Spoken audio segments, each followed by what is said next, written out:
Y permítame comenzar una serie de mensajes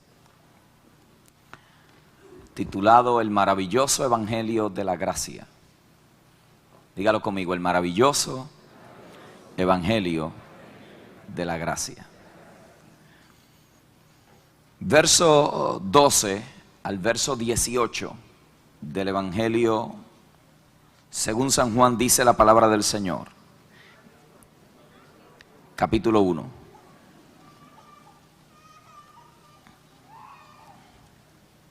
Mantengan su Biblia abierta porque vamos a tocar algunos detalles de esos versos. Mas a todos los que les recibieron, a los que creen en su nombre, les dio el derecho, la autoridad, la potestad de ser hechos, ¿qué?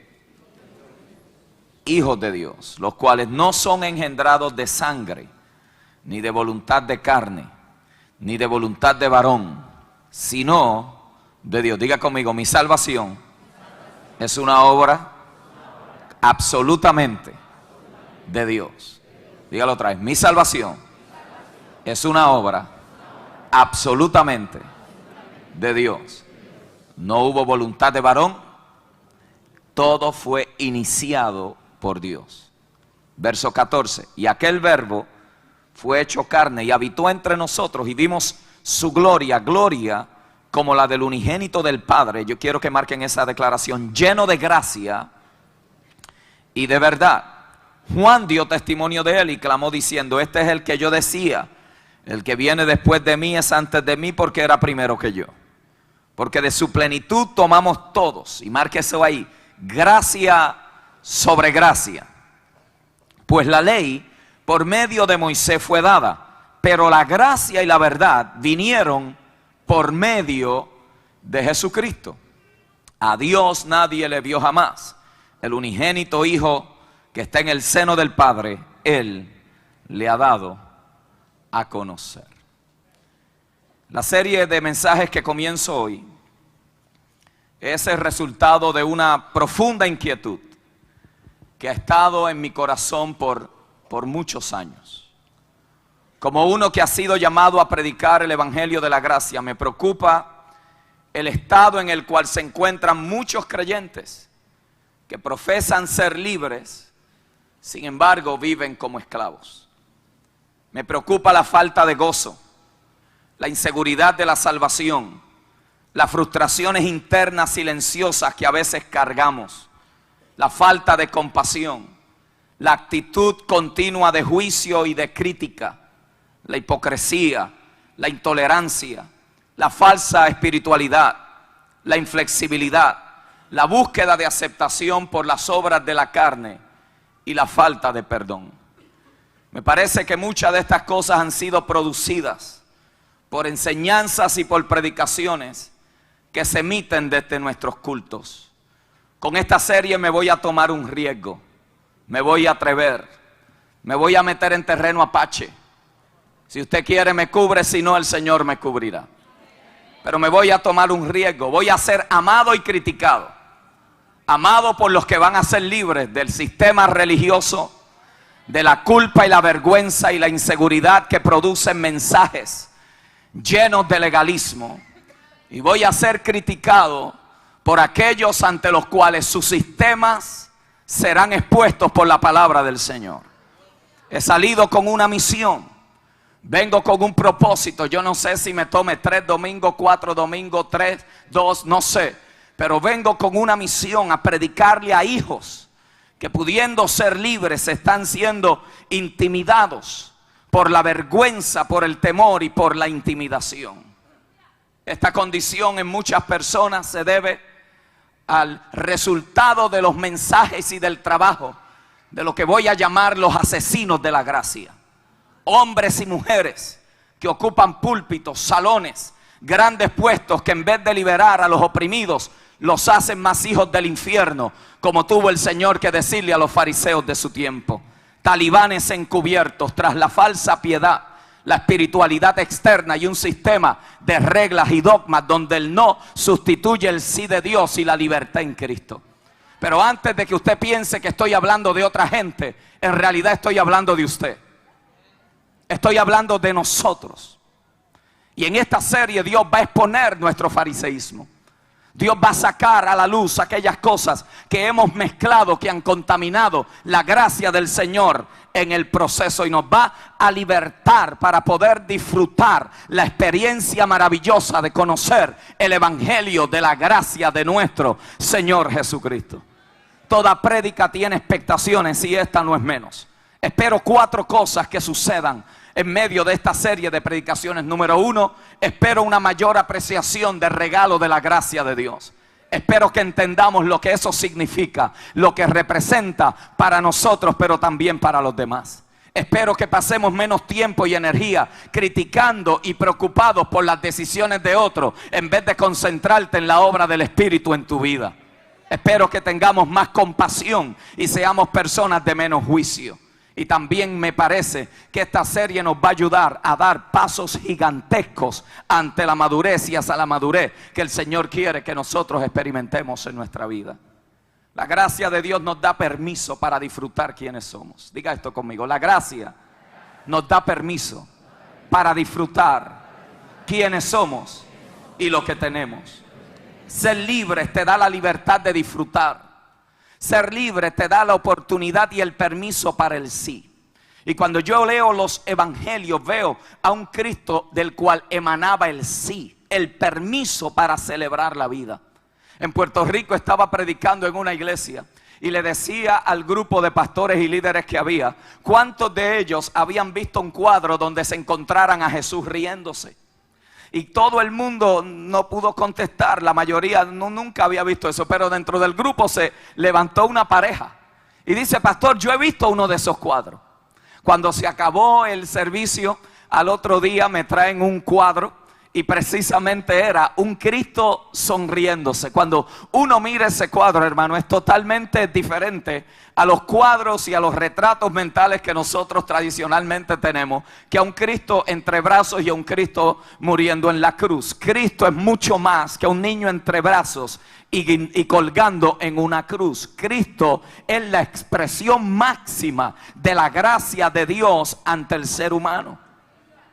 Cristo le daba permiso a la gente para celebrar la vida, diferente a los que le rodeaban. Hombres doctos en la letra de la ley, religiosos, profesionales en la aplicación de la ley, piadosos por fuera, pero asesinos por dentro. Sin embargo, ninguna de este veneno religioso pudo contaminar la vida de nuestro Señor Jesucristo. ¿Qué fue lo que tenía el Señor o qué tuvo el Señor que no permitió que nada de esto lo contaminara? Permítame sugerirle en mi introducción que aquello fue resultado de la gracia. Él estaba tan lleno de gracia y tan lleno de verdad que no tenía un lugar vacío para el veneno del legalismo. Juan, uno de los 12, capturó en 5 versos la esencia de lo que hacía el Señor tan atractivo a las masas. Permítame decirle que a usted no lo hace atractivo su sistema religioso ni su rigidez religiosa. A usted lo hace atractivo la cantidad de gracia que usted pueda permitir que emane de usted por causa de una relación viva con el Cristo resucitado. Cristo representa la imagen misma de la presencia del Señor. Se caracterizaba porque estaba lleno de gracia y lleno de verdad. Su gloria estaba mezclada con la gracia y la verdad, lo cual lo distinguía en medio de un mundo de tinieblas y demandas y reglas y regulaciones, requisitos y expectaciones demandadas por líderes religiosos en aquel tiempo. Así es que aparece el Señor en escena. Así es que Juan lo introduce como lleno de gracia y de verdad, ministrando en una forma totalmente diferente, viviendo en una forma totalmente distinta, impactando a las personas en una manera completamente extraordinaria. Él introdujo una forma revolucionaria de vida. Por eso es que el verso 16, note cómo dice: de su plenitud tomamos todos y gracia sobre gracia. Aquella plenitud marcó aquella vida de los discípulos al estilo extremo que aquella gente aceptaron a Cristo tan real en sus vidas que su compasión se convirtió en la de ellos, la tolerancia de Cristo en la tolerancia de ellos, la aceptación de Cristo en la aceptación de ellos. Absorbieron el amor, la compasión, y esto fue tan poderoso que a fines del primer siglo 12 hombres, 12 personas que nadie hubiera hecho nada con ellos, fueron transformados tan poderosamente por la potencia de la gracia de Dios que transformaron la Roma imperial de aquel momento. ¡Qué gracia maravillosa! Pero no solamente tomaron de su plenitud, sino que el evangelista nos dice que ellos recibieron gracia sobre gracia. Y la idea que el texto nos presenta tiene que ser entendida dentro de su contexto. Porque lo que se nos está diciendo aquí es que una gracia reemplazó otra gracia. Lo que se nos está diciendo aquí que una gracia es mayor que la otra. Por eso es que dice el verso 17, porque la ley vino por medio de Moisés, pero la gracia y la verdad vinieron por medio de Jesucristo. La gracia del evangelio de Jesucristo es mucho mejor, es mucho mayor, es más excelente que la gracia que trajo la ley por medio de Moisés. Escuche bien esto. Esto es importante que lo entendamos, porque tenemos una mentalidad dual. Tenemos una mentalidad antiguo testamentaria y una mentalidad nuevo testamentaria. No sabemos si somos aceptos o si todavía nos falta algo para recibir algo de Dios. No sabemos si en Él estamos completos o estamos incompletos. Pero el evangelista nos inicia diciendo en su evangelio que la gracia que nosotros hemos recibido en Cristo es una gracia sobre gracia. En el griego no hay tal fraseología para poderlo explicar. Lo que se está tratando de decir es que la gracia que Cristo trajo y la gracia que Él nos impartió es superlativa. En otras palabras, no se puede medir, no se puede cuantificar. Es como cuando nosotros le decimos a una persona que queremos que entienda algo: mira, esto es mucho más. Esto es ¿cómo fue que yo dije? Esto es mucho más que eso. Esto es mucho más mejor. Mucho más mejor. Lo que estamos tratando de decir es que esto es grande, esto se me hace difícil que tú lo puedas comprender, se me hace difícil que tú lo puedas razonar. Así que la única forma, que está mal dicho eso, es diciéndote, pues mira, esto es mucho más mejor. Pues lo que el apóstol aquí nos está diciendo es que esa gracia es mucho más mejor que la gracia que había en la ley de Moisés.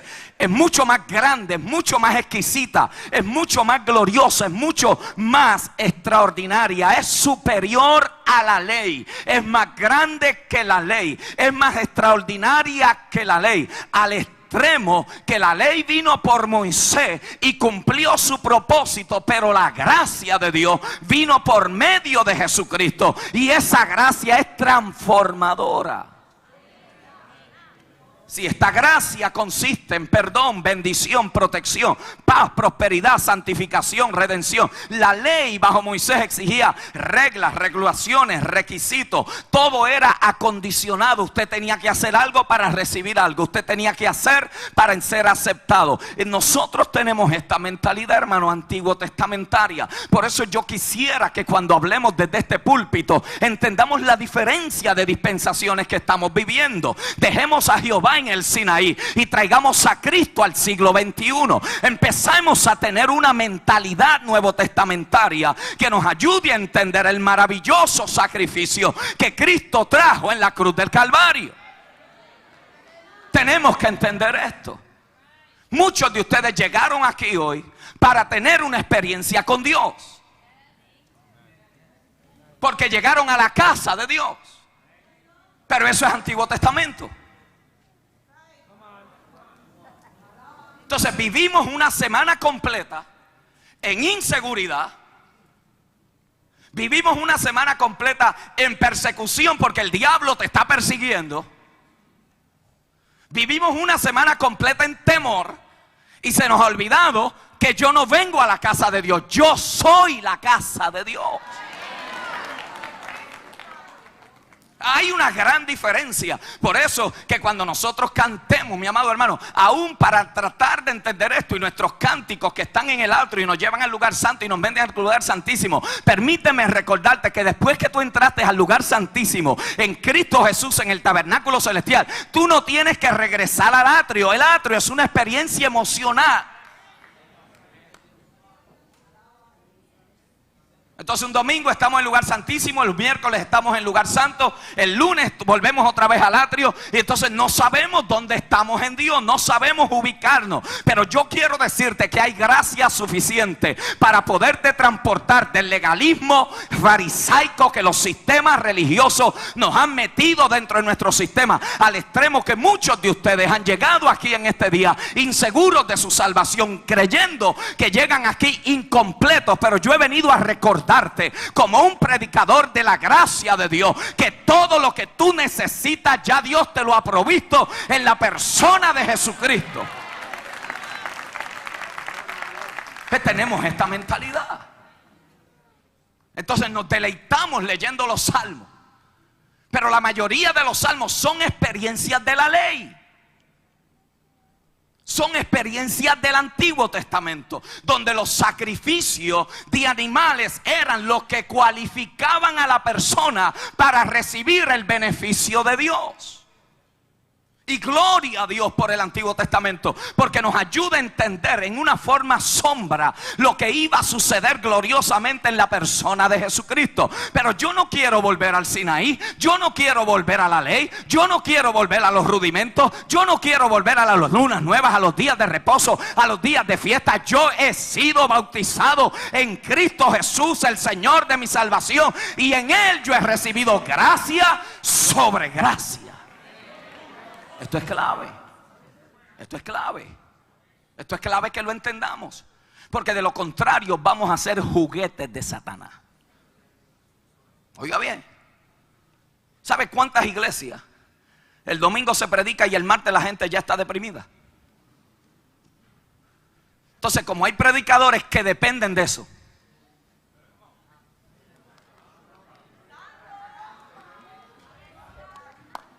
ellos prefieren mantener la gente esclavizada a sus 5 manos, sus 5 dedos en la mano, para que cada vez que están débiles vengan donde ellos a buscar la oración.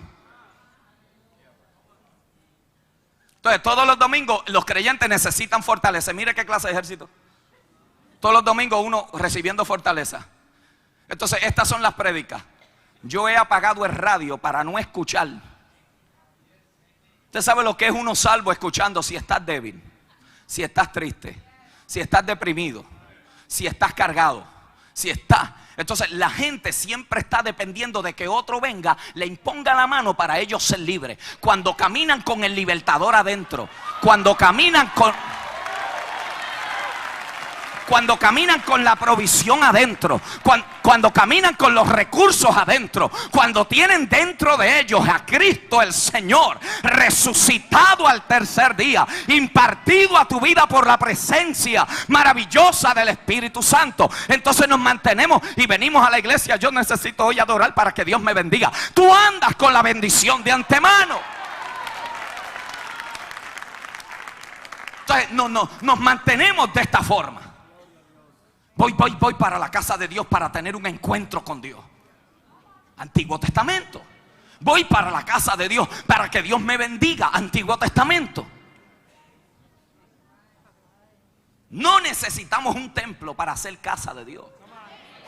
Nosotros éramos tan casa de Dios cuando estábamos corriendo por la ciudad de Orlando en cada templo y en cada lugar donde nos facilitaba, que cuando estamos aquí dentro, esto se puede caer, el viento se lo puede llevar, se puede quemar con el fuego, pero la iglesia, que es la que está sentada en las bancas,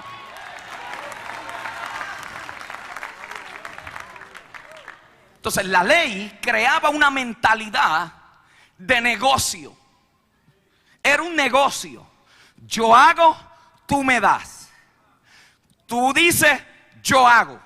Entonces era un canjeo. Y así es que muchas veces nosotros nos encontramos. Nos encontramos negociando con Dios. ¿Qué produjo esto?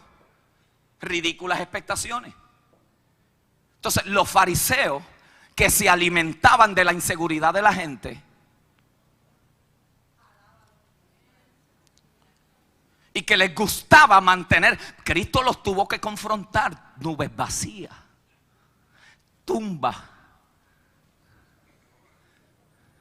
blanqueada, nubes sin agua, hipócritas, serpientes, que hacen más hijos del infierno a los que vienen a ustedes que antes de venir. Religiosos inflexibles, que tienes que ser de su grupo para ser aceptado, que tienes que pertenecer a su gente para ellos poderte decir eres mi hermano. Hipócrita.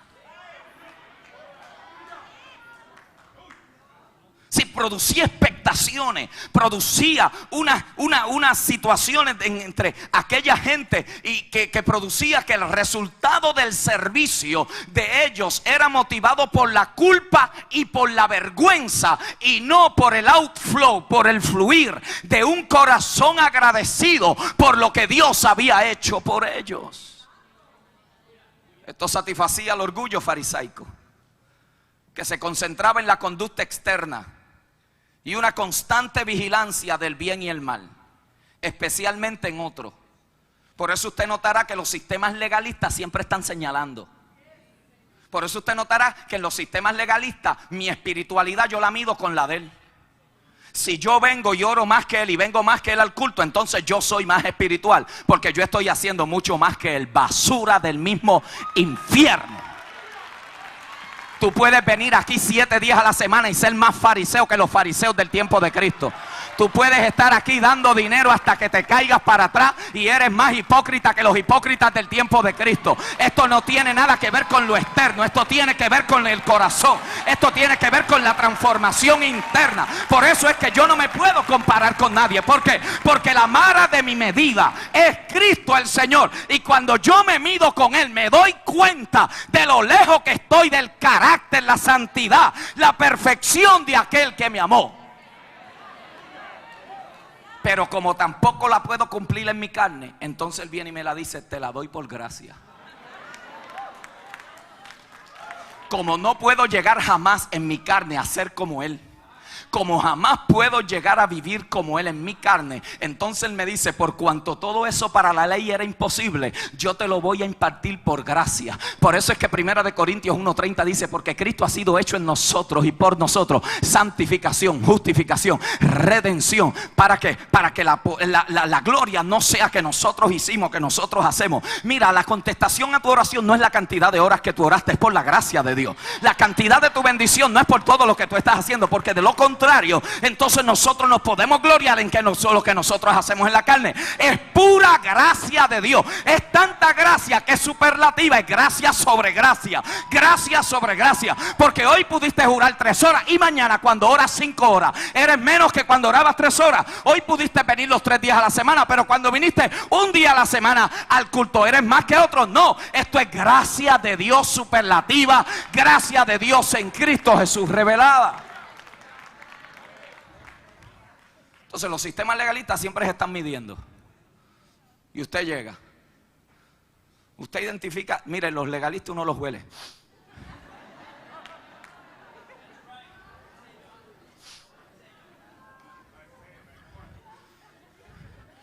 Por eso a mí me gustaba cuando el Señor le enseñaba a sus discípulos.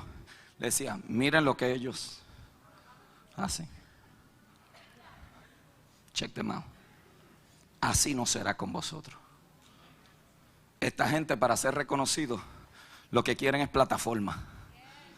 Vosotros, cuando oréis, enciérrense, para que cuando salgan a público, lo que se logró en secreto salga en público. Sí, tengan cuidado con los que se paran en las orillas de las plazas, le decía Cristo, a sonar flauta, a hacer ruido para que la atracción fuera hacia ellos. Tengan vosotros cuidado, porque mi Padre ve en lo secreto. Cristo siempre estaba enfatizando en el corazón, siempre está enfatizando en lo de adentro. Por eso a la vez que usted encuentra este sistema de medida, yo soy más que este porque yo hago más que este, es irrelevante cuántas almas tú te ganas. Es irrelevante cuánta gente se convierte bajo tu ministerio. Eso no te hace más espiritual que nadie. Es irrelevante a quién tú conoces, dónde has ido, cuáles son tus contactos, quiénes son tus recursos, dónde tú estudiaste. Eso en el reino es irrelevante para la salvación, porque si fuera por eso, entonces nosotros tendríamos de qué gloriarnos. Pero como nada de eso reúne ni una pizca para añadirle a mi salvación, es como basura. Eso fue lo que Pablo tuvo que llegar a entender. Fariseo de fariseos, circuncidado al octavo día, de la tribu de Benjamín, en cuanto a celo, más que todos vosotros, pentecostal hasta las narices, pero todo aquello lo dejé como por basura, contar de ganarme el conocimiento de aquel que me amó, de aquel que me abrazó, de aquel que por gracia me salvó. Diga conmigo, maravillosa gracia. Si este sistema legalista es tan rígido que no da espacio para el gozo, ¿sabe cuántas familias se han destruido? Matrimonios se han quebrado.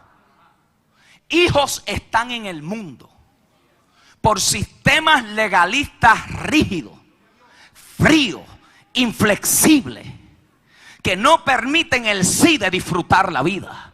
Ni al parque se puede ir, que lo creó Dios. Y cuando le empezamos, que era el problema de los fariseos. Los fariseos pues era una cosa, pero cuando ellos le empezaron a añadir y le empezaron a aumentar, entonces ya no eran 10 mandamientos, ya no eran 613 mandamientos. Ahora estaba toda la dogmática de la interpretación legalista de ellos. Y cuando venimos a ver, hermanos, se nos roba el gozo de la vida. Se nos roba el poder disfrutar las diferencias entre otros. Se nos goza el poder disfrutar la naturaleza, nuestros hijos, nuestros nietos. Todo es un no, todo está mal, todo es un pecado, todo es contrario. No hay un sí que emana de la gracia de Dios para poder disfrutar. Algunos hermanos están tan envenenados de legalismo que no han podido disfrutar su familia por estar envueltos en el ministerio. Y no me diga que eso es agradecimiento, eso es legalismo. Porque cuando usted lo hace por agradecimiento, usted tiene que escuchar el sí de Dios, que hay que disfrutar tanto la familia como el ministerio. Eso no es. Entonces, ¿por qué sabemos que eso es legalismo? Porque la motivación detrás de todo eso no es agradecimiento nada más. Es yo pagar de alguna forma el favor de la gracia. Y aquí es donde hay que enseñarle a nuestros convertidos, a los que comienzan. No importa de dónde ellos hayan salido, hay que poderle enseñar desde su inicio: esto no se paga. Esto es por gracia. Esto es completo para ti. Pastor, ¿y qué hago? Tú lo que tienes que ser ahora guiado por el Espíritu Santo, porque esos son los hijos de Dios. No los he empujado. Entonces tenemos sistemas legalistas donde la gente todos los domingos lo que recibe es una condenación. ¿Por qué? Porque no oraron una hora. Porque no le hablaron a 10 almas de Cristo. Porque no vinieron al culto en la semana. Entonces, si yo hago todo eso, eso es otro mormonismo. Eso es mormonismo. ¿Sabe por qué los mormones andan en bicicleta tocando puertas? Porque eso le acumula puntos. ¿Sabe por qué los testigos de Jehová van puerta por puerta? Porque su salvación está condicionada a obra. Es de acuerdo a lo que yo hago, lo que me gana. Pero cuando usted empieza a entender que yo no le puedo añadir a mi salvación, que yo lo que estoy haciendo no es para pagarle a cambio, sino por amor. Lo hago porque me amó, lo hago porque me amó, lo hago simplemente porque me amó. Y al momento que usted le ponga una razón al amor de Dios, dejó de ser amor. Dios nos ama. Mire. Si yo preguntara hoy a cada uno de los que está aquí, ¿por qué tú crees que Dios te ama? ¿Por qué tú crees que Dios te ama? Bueno, yo creo que me ama porque yo vengo a la iglesia. Bueno, yo creo que me ama porque yo lo busco. Otros dirían, bueno, yo creo que me ama porque yo doy mucho a la iglesia. Pero al momento que usted tenga una razón por la cual Dios lo ame, dejó de ser amor. ¿Sabe por qué Dios nos ama? Porque le dio la gana de amar.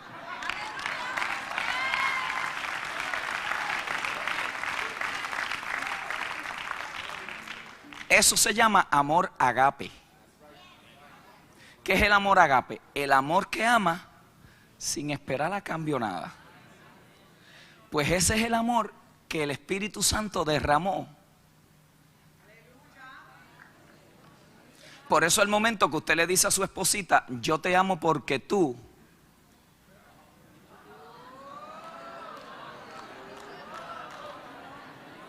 le puso una condición y eso no es amor.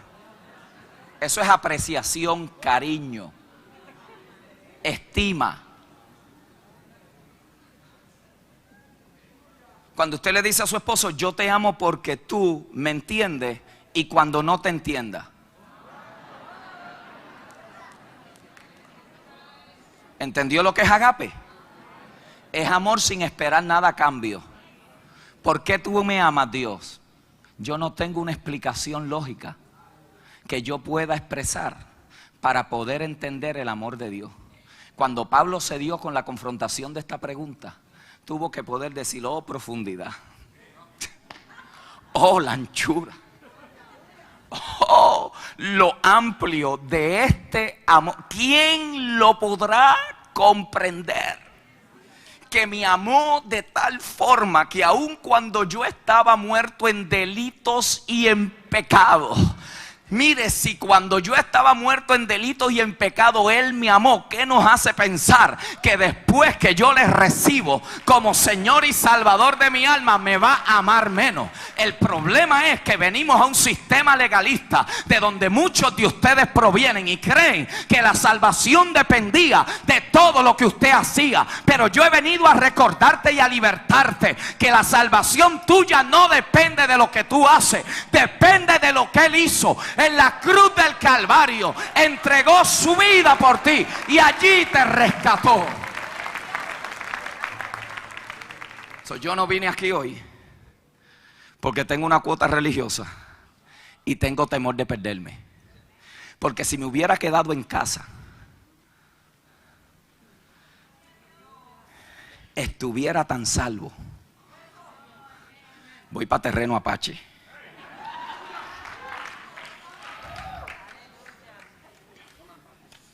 I'm going to say it, brother. I'm going to say it. Hay gente que se aleja de la iglesia, pero no se aleja del Señor. El problema es que nosotros tomamos eso como excusa. Entonces nos vamos al otro lado. Pero si yo me quedara en casa hoy y me quedara lo más tranquilo cortando la grama, soy tan salvo como los que vinieron aquí en 7 días. This is blowing some of your mind. I know it, yo se lo estoy leyendo. Se lo veo aquí. Legalismo, legalismo, legalismo, legalismo. Yo no vine aquí porque tengo temor a perderme. Yo no vine aquí porque quiero una bendición más de Dios. Yo no vengo aquí para provocar la bendición de Dios. Yo no vine aquí porque tengo que llenar mi cuota. Porque si el Señor viene hoy y yo me quedo en casa, me quedo. Yo no vine aquí por nada. ¿Sabe por qué yo vine aquí? Porque yo le amo.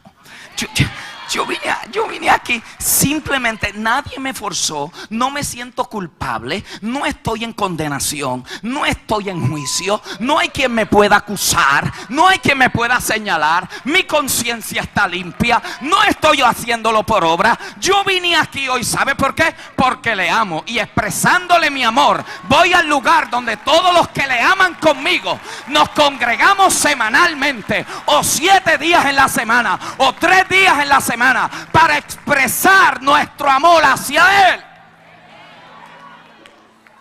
Y hay veces que llego aquí que me quiero arreguindar de las luces esas.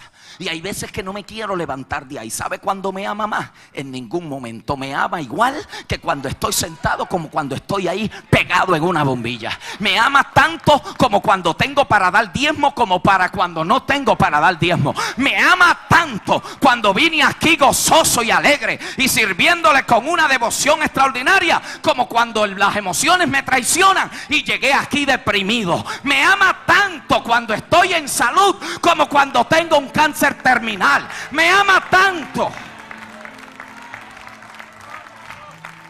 Oye, ¿sabes cuánta gente, Jenny, viene a la casa del Señor a pagarle?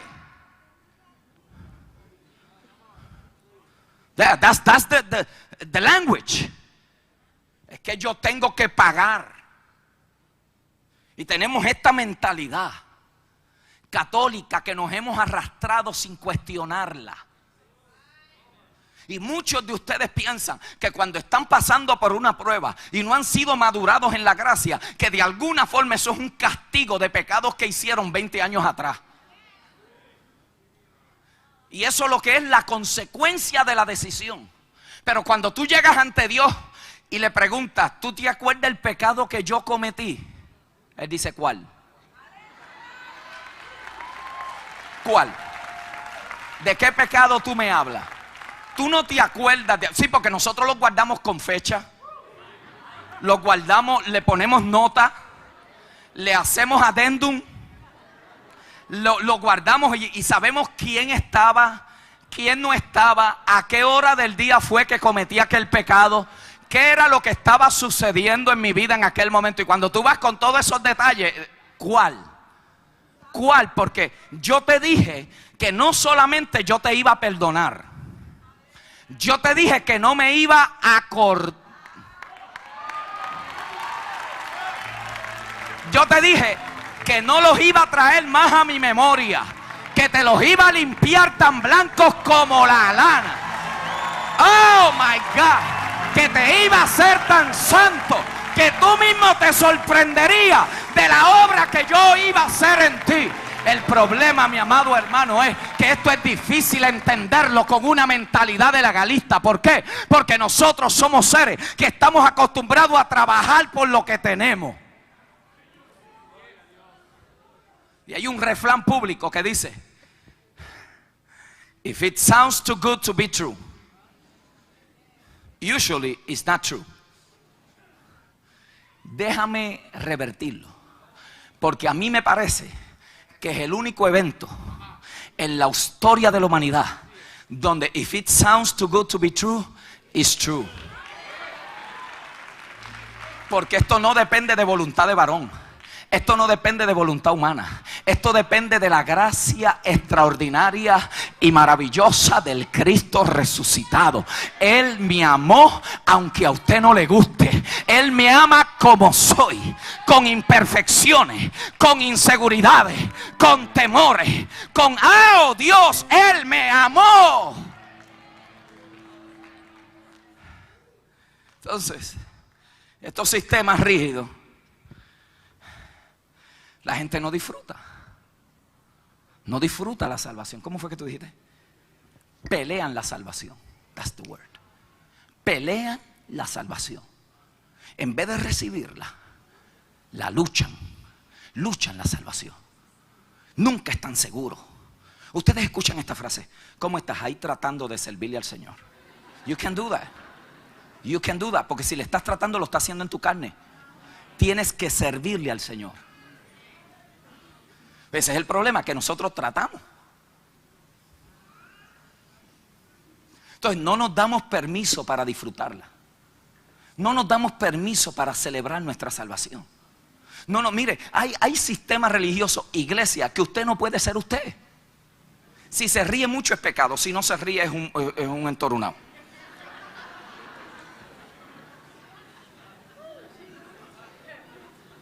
Sí, uno no sabe lo que es, nunca uno sabe lo que es. Por eso el texto comienza diciendo: a los que les recibieron. Para dejar esto claro desde el principio, sin que nadie más te pueda acusar y te pueda decir otra cosa. A los que les recibieron. A los que vienen a la iglesia.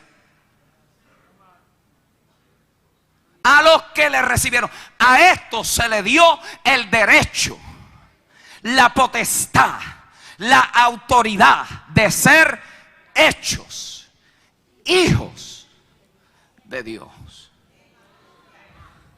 Si en los sistemas legalistas la obediencia es un asunto de compulsión,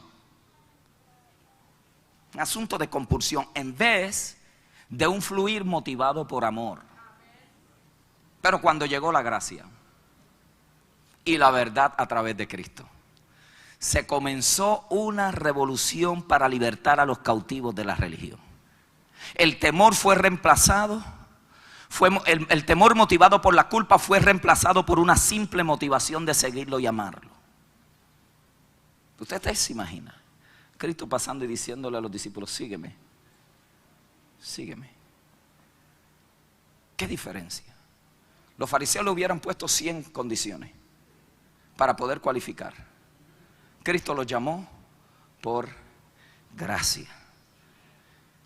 Si en vez de concentrarse en los logros de la carne, Él le hablaba del corazón. En vez de demandar que el pecador cumpliera con una larga lista de requisitos, Cristo le enfatizaba la fe, aunque fuera aún del tamaño de un grano de mostaza.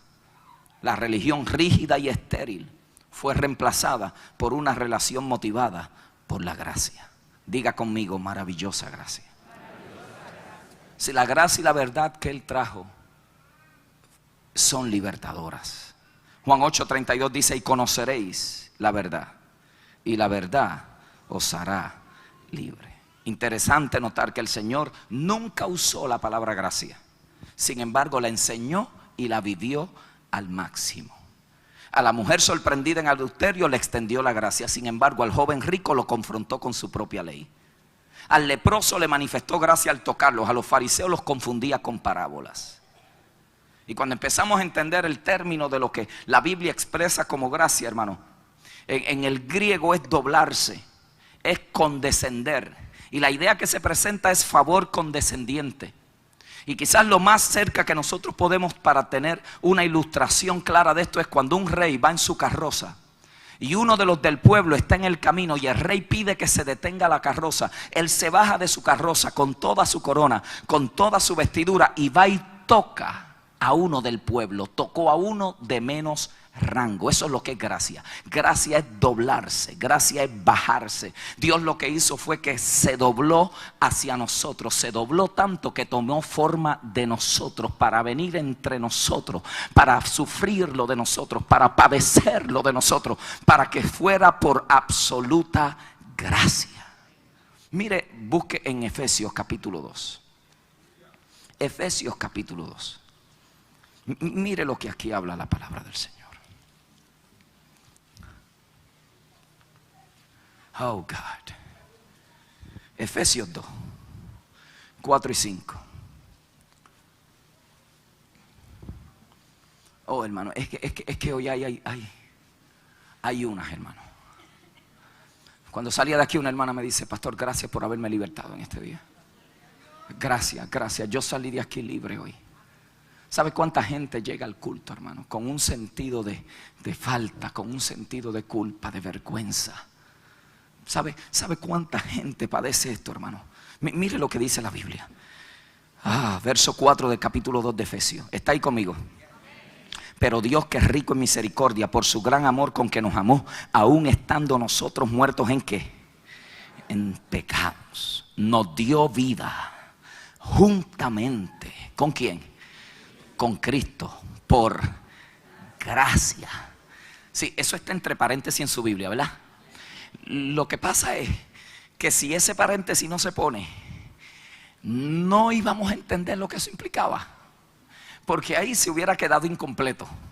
Entonces, cuando empezamos a ver, note lo que el texto está diciendo. Dice que la misericordia, ¿qué es la misericordia? Es la compasión que motivó a Dios a proveer un salvador para el perdido.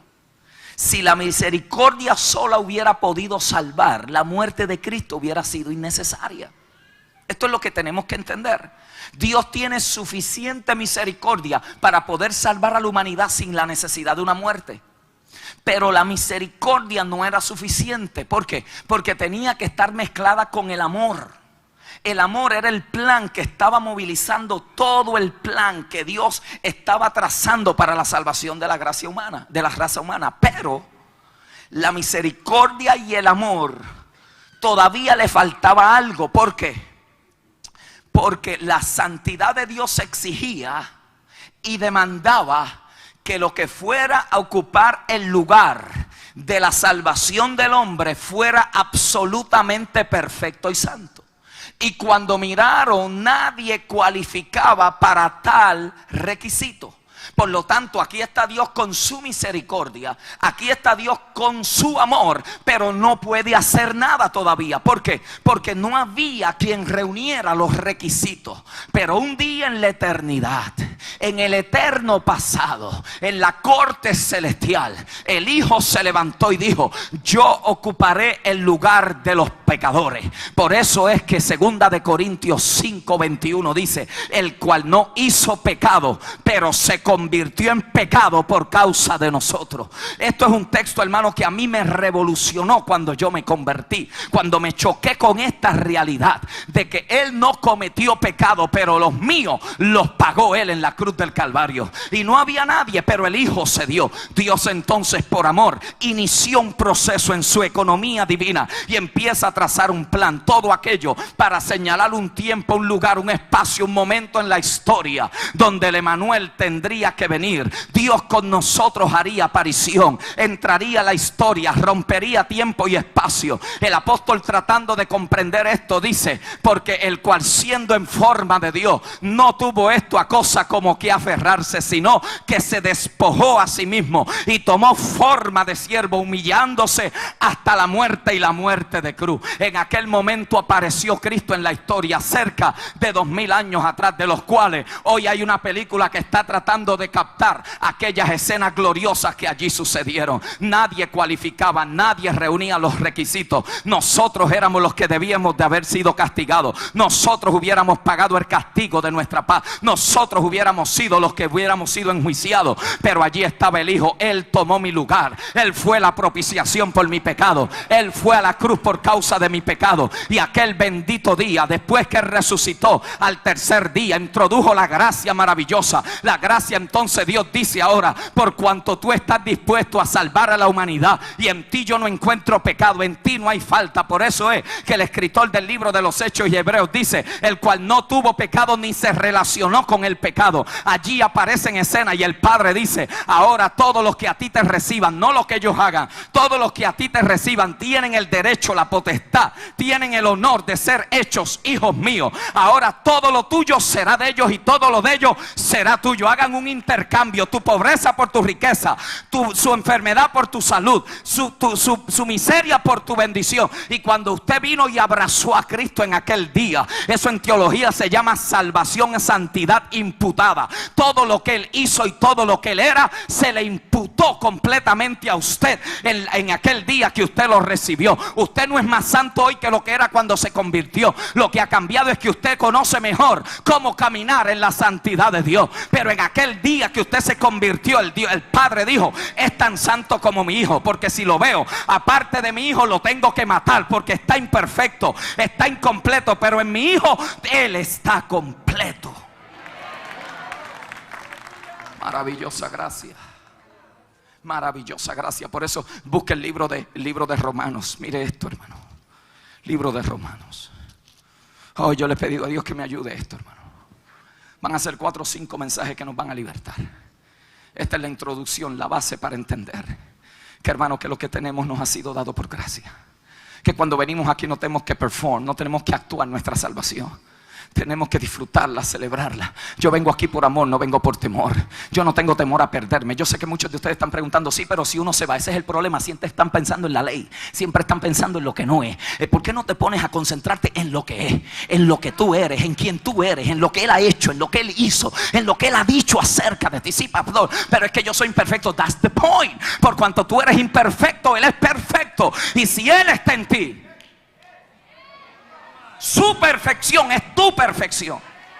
Ustedes no han oído los creyentes decir: sí, pero yo no soy santo. Si no eres santo, eres un demonio. You have to be a saint. ¿Qué es santo? Uno separado, Uno que fue separado, marcado por Dios. Eso no quiere decir que eres perfecto. Lo que quiere decir es que eres separado. Entonces usamos esa fraseología para excusar nuestra carne. Soy ningún santo. Y cuando Pablo le escribe, dice a todos los santos. ¿Ah? Entonces empecemos, mire Romanos 5. Justificado.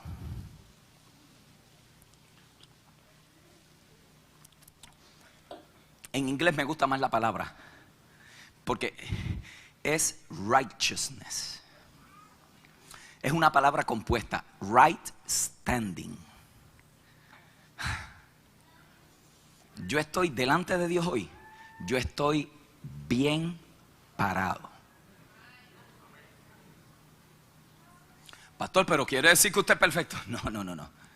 Yo lo que te estoy diciendo es que yo estoy delante de Dios. Yo estoy bien parado.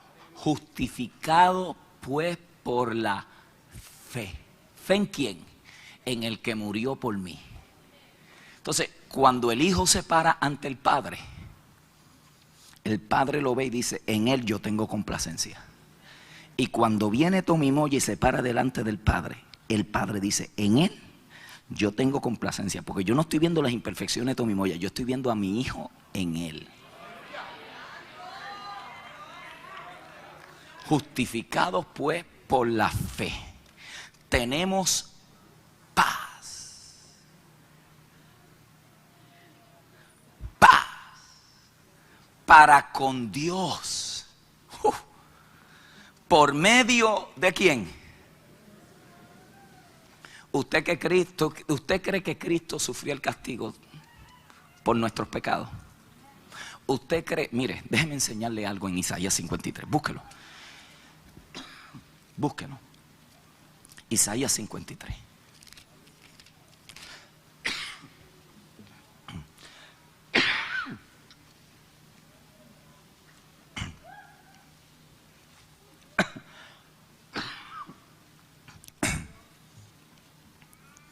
Verso 3. Despreciado y desechado entre los hombres, varón de dolores, experimentado en quebranto, y como que escondimos de él el rostro. Fue menospreciado y no lo estimamos.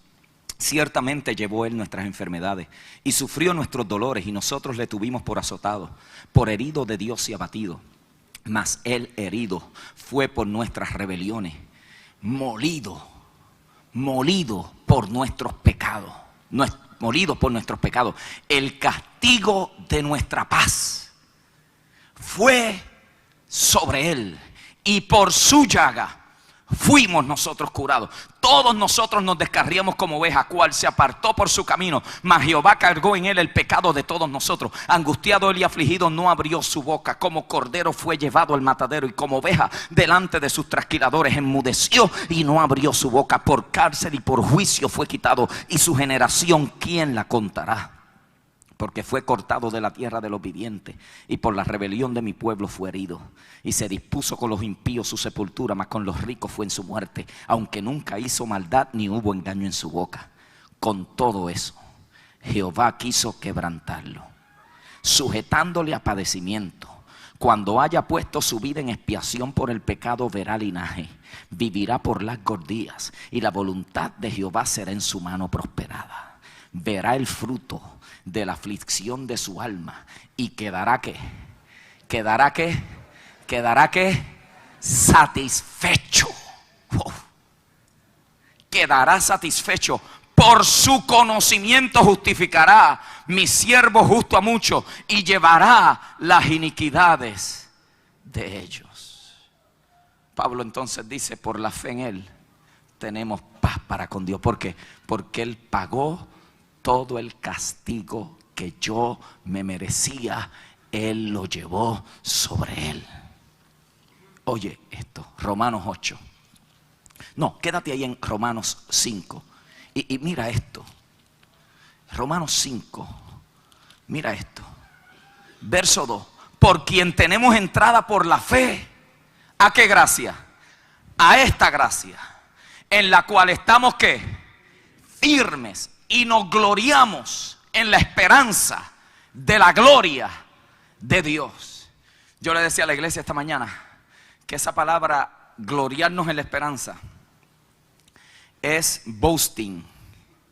Boasting es cuando usted se da un guille de algo. ¿Usted sabe lo que es eso? Usted celebra eso. Y el ejemplo que yo usé fue cuando uno de nuestros hijos hace algo, que uno, you boast about it. Si sabes que el nene mío sacó todas 4 puntos. Y uno dice, es humildemente, embuste, tú estás por dentro ahí.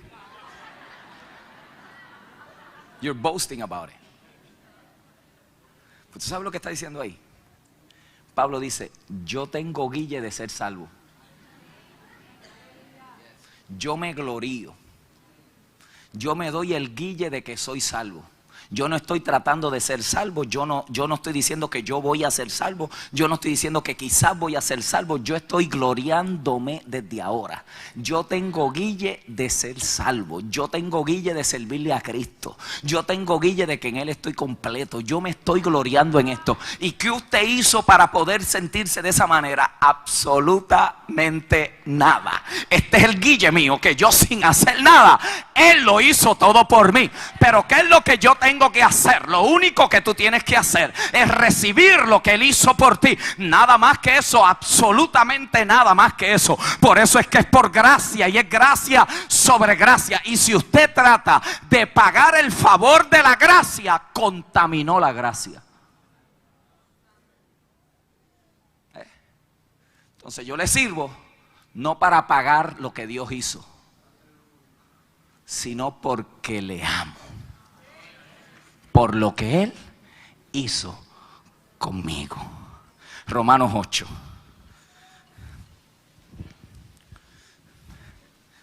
Cuando usted entiende esto, deja de estar peleando con el diablo.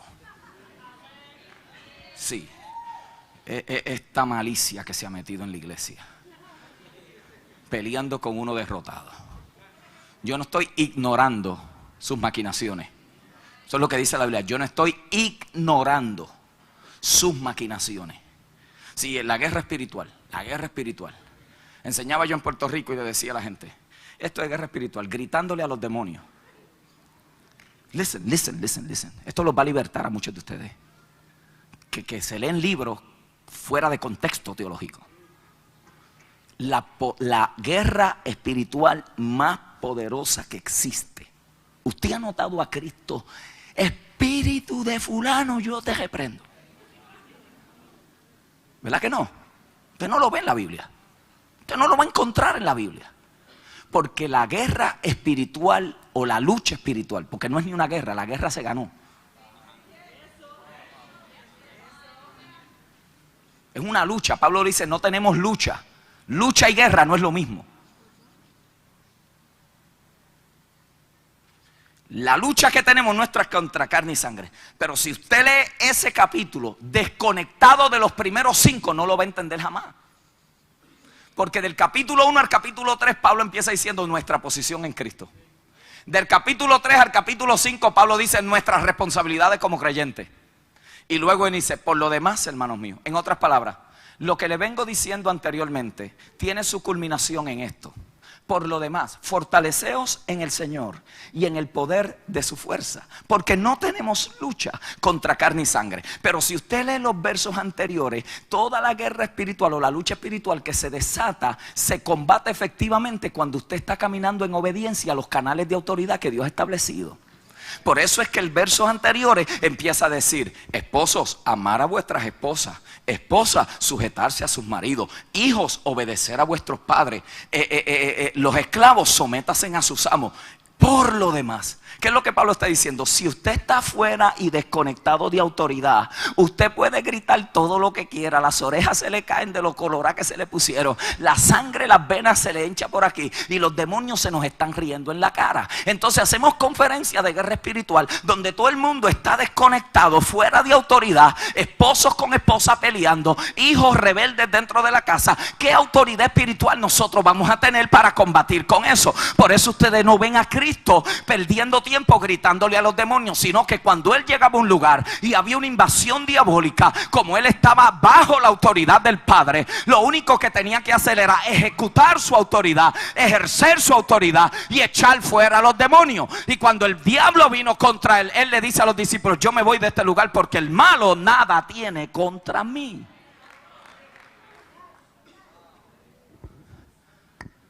Entonces, si entendemos esto, mire lo que dice Romanos 8:1. Ahora pues, ninguna condenación hay para los que están. Pastor, y los que no están, ese no es mi problema. Ese no es mi problema. Mi problema es a los que están. A mí me preocupa yo, moi, mi, me, que estoy, saber que no hay diablo, no hay persona sobre la faz de la tierra que me pueda acusar y decir que yo no soy salvo.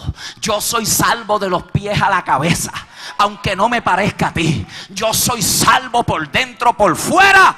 Yo soy salvo. Yo tengo guille de que soy salvo en Dios, de que con Él yo estoy más que completo, de que no me falta absolutamente nada para mi salvación. Salvo hasta los tuétanos. Hasta los tuétanos.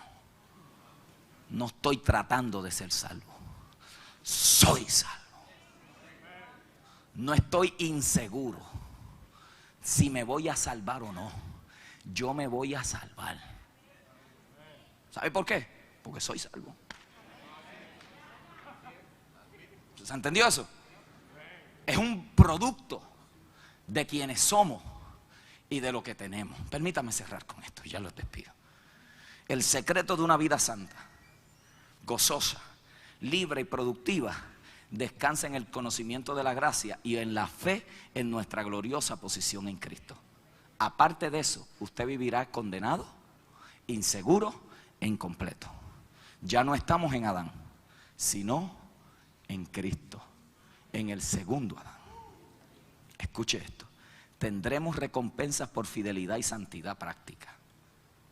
Usted puede tener recompensas por su devoción y práctica, pero nunca le añade a su salvación. Su salvación es eterna. De lo contrario, Cristo tendría que volver a morir en la cruz. Y Él vino una sola vez. ¿Sabe qué? Una vez salvo, siempre salvo. Muchos de ustedes se engancharon en el término sin entenderlo. Yo no estoy diciendo que una vez salvo usted se va a pecar y es siempre salvo. Yo lo que estoy diciendo es que una vez salvo, siempre será salvo, porque usted está en Cristo. El problema es no estar en Cristo. Pero si usted está en Cristo, en Cristo, en Cristo, con su imperfección Dios la perfeccionó. Con su inconsistencia Él la terminó. Con su falta de santidad Él te imputa su santidad. Con tu falta de misericordia Él te imputa su misericordia. Una vez salvo en Él, siempre serás salvo en Él. Tú preocúpate por cuidar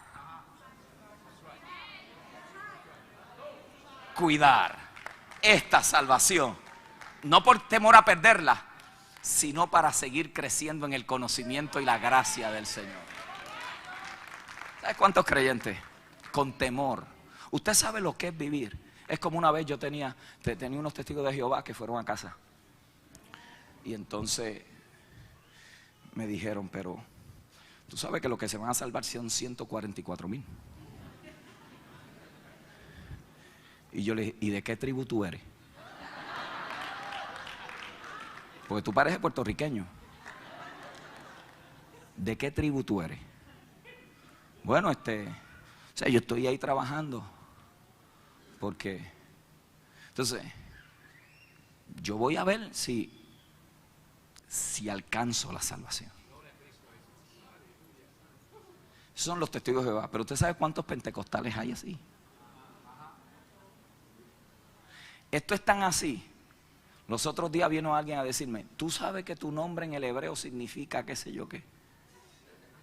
Y salió un libro porque tenemos que trazar nuestras raíces al pueblo de judío.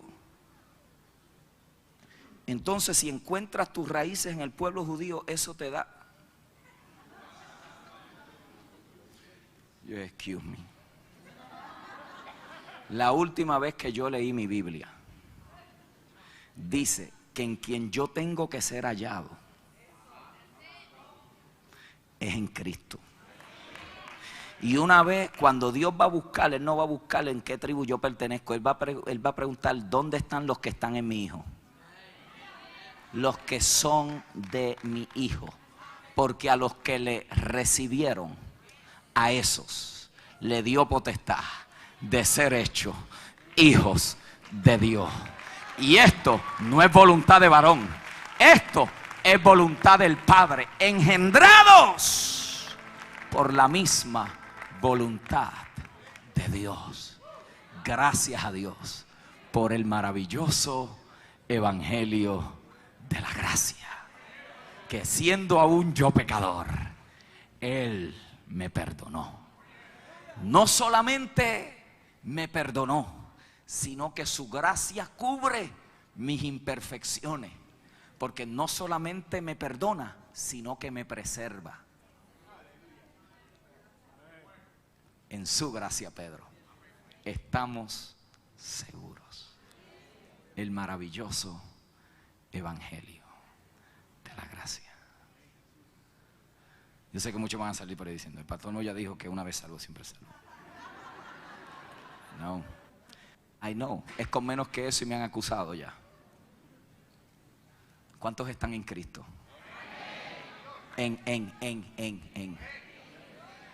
Óyeme bien, no hay forma de perderte.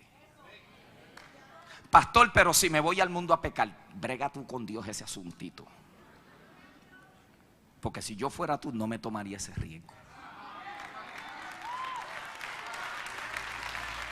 Oye, no te voy a enjuiciar, porque Dios mismo se reserva el derecho de esperar que esa persona muera para juzgarlo. Yo te puedo hablar de los que están. Si tú estás en Cristo, si tú no le sirves por temor ni por vergüenza, si tu devoción es una devoción sana, sencilla, simple, de agradecimiento por amor, por lo que Él hizo. Si tú sabes que tú no eres más por lo que hace, sino que eres todo por lo que Él hizo. Si tú sabes que tú no le puedes añadir con tu oración, no oras para hacer más, sino oras porque quieres intimar con Él.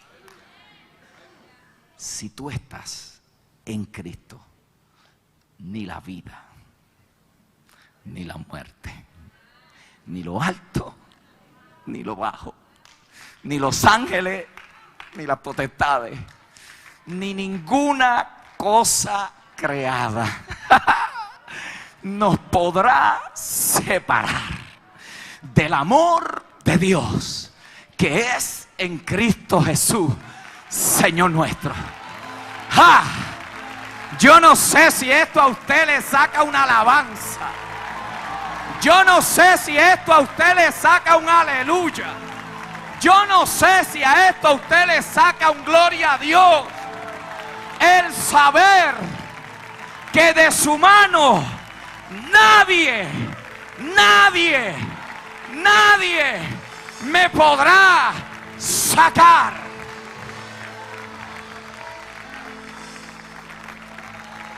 Nadie. Dile a 4 o 5 y dale high five y le dice, yo tengo guille de ser salvo, mano. Yo, si tengo guille de algo, es de ser salvo. ¿Y cómo fue que tú lograste eso? No sé. Esto fue obra maravillosa del Espíritu Santo en mí, al extremo que estoy aquí. Yo estoy aquí porque Él está operando en mí el querer como el hacer para su buena voluntad. Yo voy a celebrar mi salvación.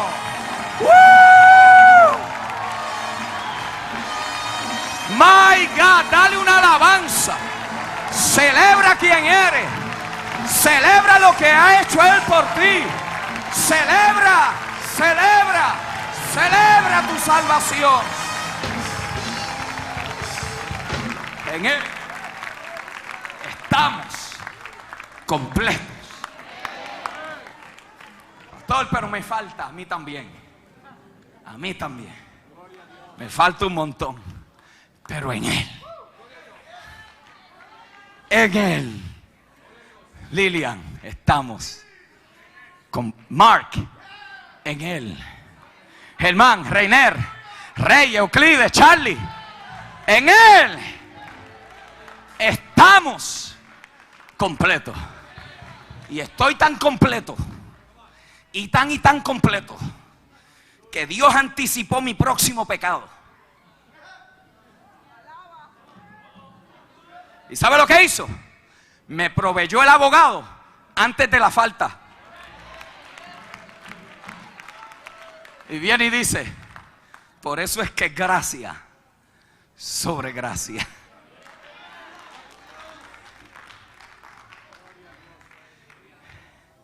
Minority Report. Anticipaban el crimen y lo arrestaban para pagar la culpa. Ya Dios en Cristo anticipó todos tus crímenes, todos tus pecados, todas tus faltas, todas tus inconsistencias, todos tus males y tus faltas. Y en Él fuimos perdonados. Una vez te abrazaste de Él, te abrazaste de todo tu pasado, tu presente y tu futuro. Ahora bien, eso no es una licencia para pecar. Lo contrario, cuando usted entiende el valor de esta salvación tan grande, usted cualquier cosa que lo quiera dañar, usted le dice, I don't need it.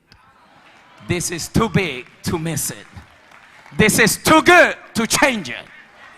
Esto es demasiado de bueno para yo cambiarlo por esa basura, diablo, que tú me estás ofreciendo. Es más, si tengo que sufrir en la gracia me sostendrá. Si tengo que padecer en la gracia me preservará. Si tengo que ser perseguido por la gracia me cubrirá. Si tengo que morir por la gracia me restaurará. Y aun cuando nosotros fuéramos infieles, Él permanece siendo fiel. Gracias a Dios por el maravilloso evangelio de la gracia.